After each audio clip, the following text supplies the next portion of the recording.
Viewers, welcome to new lesson. This is Shafin Ahmed once again. আজকে আমরা have been has বিন নিয়ে কথা বলবো। আমাদের দেশে অনেকেই আছে যে স্যার কোথায় হ্যাভ বিন বসবে, কোথায় হ্যাজ বিন বসবে, এটা আমি ঠিক মতন বুঝি না বা আমরা ইউজটা করতে পারি না। সেগুলো হয়তো আমরা এটা ঠিকভাবে প্রপারলি ইউজ করতে পারি না। আজকে এই প্রবলেমটা আমি আপনাদের সলভ করবো। আপনি কোথায় হ্যাভ বিন বলবেন, কোথায় হ্যাজ বিন বলবেন। আসলে have been has been different স্ট্রাকচারে সেন্টেন্সে বসে ডিফারেন্ট মিনিং প্রকাশ করে। তো আসেন আমরা ওয়ান বাই ওয়ান আপনাকে আমি ব্যাপারগুলো ক্লিয়ার করতে চেষ্টা করি। আমরা হ্যাভ বিন দিয়ে একটা সেন্টেন্স আমরা বলতে পারি বা হ্যাজ বিন দিয়ে I have been a teacher, এর মানে আমি টিচার হয়ে গিয়েছি। I have been a teacher মানে কি আমি টিচার হয়ে গিয়েছি। যদি বলেন আপনি রাইটার হয়ে গিয়েছেন তাহলে কি বলবেন I have bin a writer. আমি একটা ডক্টর হয়ে গিয়েছি, I have bin a doctor. আমি ধনী হয়ে গিয়েছি, গরিব হয়ে গিয়েছি, পাগল হয়ে গিয়েছি, এই ধরনের যে কোনো সেন্টেন্স এইভাবে আপনি have been has bin use করতে পারেন কোনো কিছু হয়ে যাওয়া অর্থে। আর একটা have been has bin structure আমি আপনাদের বলছি যে আমরা সাধারণত প্রেজেন্ট পারফেক্ট কন্টিনিউয়াস টেন্সের সবাই জানি, কিন্তু এটা ইউজটা আপনাকে বুঝে করতে হবে। আপনি কোনো কিছু অনেকক্ষণ যাবত করছেন যেটা এখনো শেষ হয়নি, সেই ক্ষেত্রে আপনি have been has bin use করতে পারেন। আমি হ্যাভ বিন দিয়ে উদাহরণটা দিচ্ছি। আমি তোমার জন্য 4টা থেকে অপেক্ষা করছি, I have been waiting for you for 4 hours. অথবা ঠিক 4টা থেকে অপেক্ষা করছি, তাহলে I have been waiting for you since 4 o'clock। Exact time বুঝলে আপনি সিন্স ইউজ করছেন এবং অনেকক্ষণ যাওয়া হলে আপনি ফর ইউজ করছেন। এটা আমরা অনেকেই জানি, কিন্তু আমরা বলার সময় অনেকে ভুল করে ফেলি। যে আপনি অনেকক্ষণ ধরে মনে করেন কিছু খাচ্ছেন, তখন আপনি কি বলবেন I have been eating for 5 minutes. আপনি 5 মিনিট ধরে খাচ্ছেন, খাওয়াটা এখনো শেষ হয়নি, এখানে I am eating for 5 minutes বলা যাবে না। যেহেতু খাওয়াটা শেষ হয়নি আপনাকে বলতে হবে I have been eating for 5 minutes.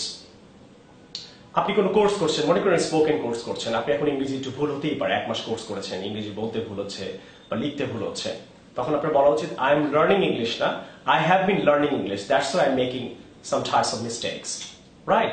So আপনি মিরপুরে অনেকদিন যাবত থাকতেছেন, এখানে আই এম লিভিং না বলে আপনার বলা উচিত I have been leaving at Mirpur.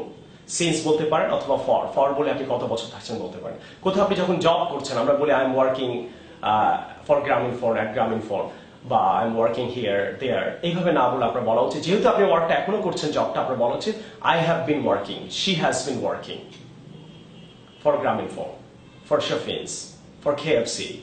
So আপনি আশা করি প্রেজেন্ট কন্টিনিউয়াস টেন্সে না বলে প্রেজেন্ট পারফেক্ট কন্টিনিউয়াস টেন্সে বলবেন। আশা করি আপনি মিনিংটা ক্লিয়ার হয়েছেন। এখন আমরা বলবো আরেকটা হ্যাভ বিন হ্যাজ বিন এর ইউজটা। আমি আই দিয়ে উদাহরণটা দিচ্ছি। আই হ্যাভ বিন টোল্ড, এর মানে আমাকে বলা হয়েছে। মাঝে মাঝে আমরা বলে থাকি আমাকে দাওয়াত দেওয়া হয়েছে, আই হ্যাভ বিন ইনভাইটেড। আমাকে সাহায্য করা হয়েছে, কোনো কিছু করা হয়েছে কাউকে, সেই ক্ষেত্রে আপনি হ্যাভ বিন হ্যাজ বিন দিয়ে ভার্বের পাস্ট পার্টিসিপল অথবা ভার্ব 3 ইউজ করতে পারেন। যেমন আমাকে বলা হয়েছে, আবার বলছি আই হ্যাভ বিন টোল্ড। আমাকে দেওয়া হয়েছে, তাহলে কি হবে ট্রাই করেন আপনারা, আই হ্যাভ বিন গিভ না, কিন্তু গেইব না, given, I have been given. আরেক জায়গায় আমরা have been has bin use করে থাকি, সেটা হলো যে আমরা কোথাও গিয়েছি বা থেকেছি। মনে করেন আপনি কক্সবাজারে থেকেছেন, আপনি বলতে পারেন আই হ্যাভ বিন দেয়ার।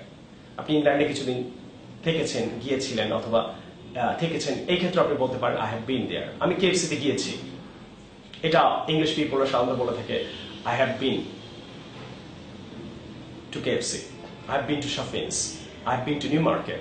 এর মানেও আপনি ওখানে গিয়েছেন বা থেকেছেন, এই ধরনের মিনিং প্রকাশ করছে। আশা করি আমি 4টা হ্যাভ বিন এর ব্যবহার দেখালাম। তারপর থার্ড পারসনে হ্যাজ বিন বসিয়ে আপনি ইউজ করতে পারবেন।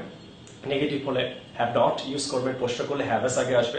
আশা করি 4টার মিনিং আপনারা ক্লিয়ারলি বুঝতে পেরেছেন। আমি আবার বলছি, কোনো কিছু হয়ে গেছে হলে বলবেন হ্যাভ বিন, তার সাথে বলতে হবে আমি টিচার হয়ে গেছি, I have been a teacher. আমি তোমার জন্য 4টা থেকে অপেক্ষা করছি, I have been waiting for you for 4 hours, 4 ঘন্টা ধরে। আর যদি এক্সাক্ট 4টা থেকে হয় তাহলে সিন্স 4 o'clock। এবং আরো বলতে পারেন যে আপনাকে কিছু বলা হয়েছে, কাউকে কিছু বলা হয়েছে, সেই ক্ষেত্রে বলতে পারেন আই হ্যাভ বিন টোল্ড, আমাকে বলা হয়েছে আর আমি সেখানে গিয়েছি, আই হ্যাভ বিন দেয়ার। আশা করি হ্যাভ বিন হ্যাজ বিন এর প্রবলেমটা আমি কিছুটা হলেও আপনাদেরকে সলভ করতে পারলাম। যেহেতু আমি লেকচারগুলো বাংলায় দিচ্ছি, যাতে আমাদের পৃথিবীতে যত বাঙালি আছে অনেকে হয়তো ইংরেজিতে লেকচার বুঝতে পারে না, এই জন্য আমি বাংলায় ইউটিউবে লেসনগুলো দিচ্ছি। আশা করি আমার লেসন আপনাদের ভালো লাগছে। ভালো লাগলে আপনাদের পেজে আপনারা শেয়ার করবেন।